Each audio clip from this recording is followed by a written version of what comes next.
ती लोकल आणि मी या सिरीजमधली पुढची गोष्ट आहे. ती सुद्धा माणूसच होती.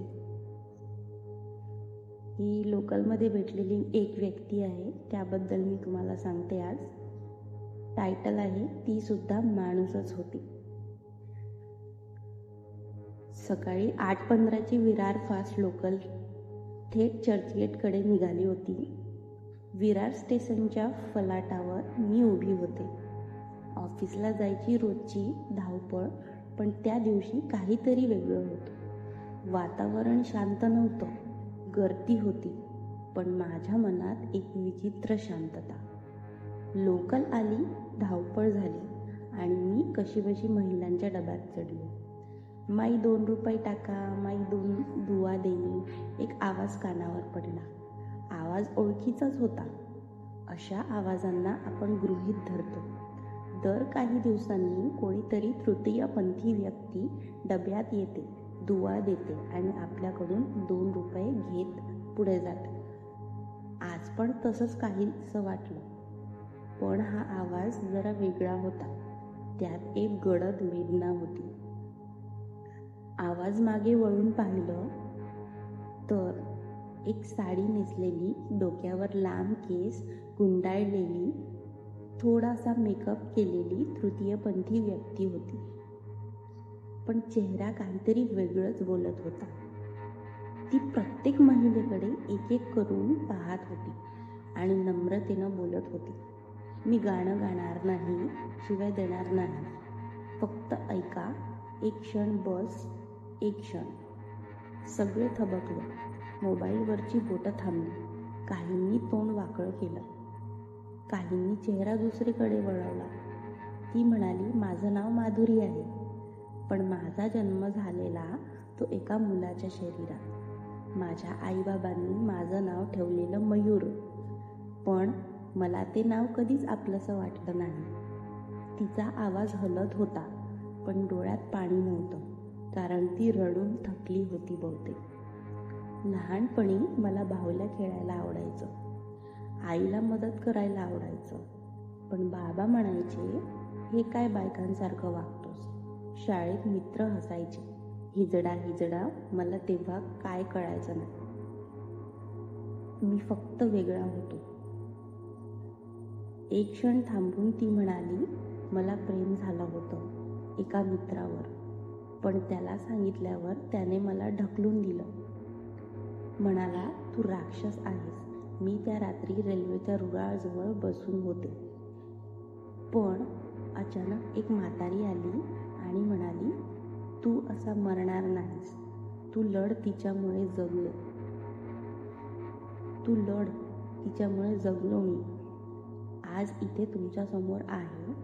डब्यात अजूनही शांतता होती. मोबाईल बंद झाले. नजरा फक्त तिच्यावर होत्या, फक्त तिच्यावर होत्या. माधुरी थोडं हसली, पण ते हसूही काळजावर जखम ठेवून गेलं. मी लोकलमध्ये येते कारण माझं आयुष्य दुसरीकडे कोणी ऐकत नाही. तुम्हीही मला शिवाय देणारी, डोळे मारणारी समजता, पण मी फक्त एक माणूस आहे. माणूस म्हणून जगायचं स्वप्न बघणारी. ती पुढे आली माझ्याजवळ. मी तिच्याकडे बघतच होते. तिचे डोळे माझ्या डोळ्यात. ताई, तुझं लग्न झालंय का? तिनं विचारलं. हो, मी उत्तर दिलं, थोडं ओशाळलेपणानं. माझं पण स्वप्न होतं तसं घर असावं, प्रेम करणारा असावा, मुलं असावीत, पण माझ्यासाठी नात्यांची मातीच झाली. माझं शरीर, माझं अस्तित्व समाजासाठी एक जोक आहे. प्रेम मिळालं, पण खोटं शरीरासाठी, मनासाठी कधीच नाही. तिचा स्वर कंपत होता. एव्हाना काही महिला हळूच डोळे पुसत होत्या. माझ्या शेजारी बसलेली एक म्हातारी बाई तिला म्हणाली, बाळा बस इकडे, थोडा दम घे. माधुरी अवाक झाली. डब्यातल्या कुणी तिला बाळा म्हटलं होतं. तिच्या डोळ्यातलं पाणी आलं होतं, पण थांबू शकत नव्हतं. ती त्या आजी शेजारी बसली. आजीने तिचा हातात हात घेतला. मी विचारलं, माधुरी, तू काही काम का करत नाहीस ग? करायचं होतं ग्रॅज्युएशन. ग्रॅज्युएट आहे मी, पण तिथं माझा मेकअप बघतात, चालणं बघतात, रिझ्युमे नाही, शरीर दिसतं त्यांना आणि मग हसतात नोकरी नाही मिळाली. म्हणून भीक मागणं पत्करलं, पण आत्मसन्मान नाही गमावला. एवढ्या डब्यात एक 12-13 वर्षांची मुलगी आईजवळ खुटखुटली आणि आईला म्हणाली, आई ही मावशी खरंच खूप छान बोलते. ते ऐकून माधुरीचं मन विरघळलं. धन्यवाद बाळा, हेच माझं काम आहे, लोकांच्या मनात थोडं माणूसपण जागवणं.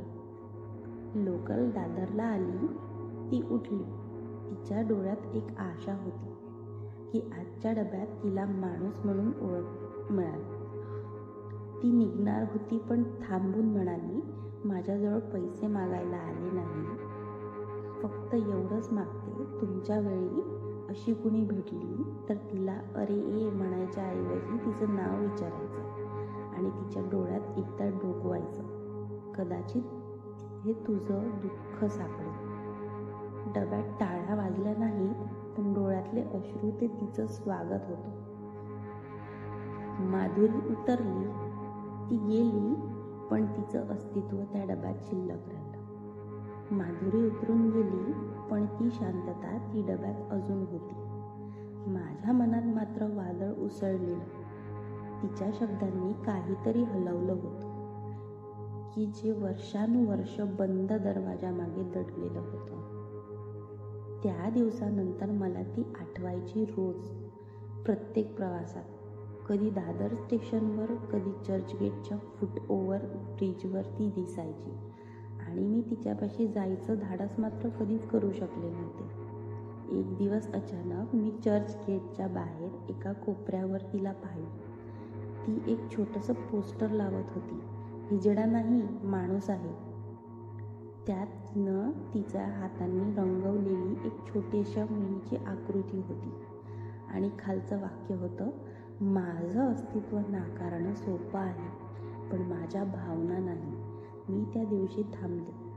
तिला हळूच आवाज दिला, माधुरी. ती हसून माझ्याकडे बघितलं. तिने. कशी वाटली गोष्ट सांगा.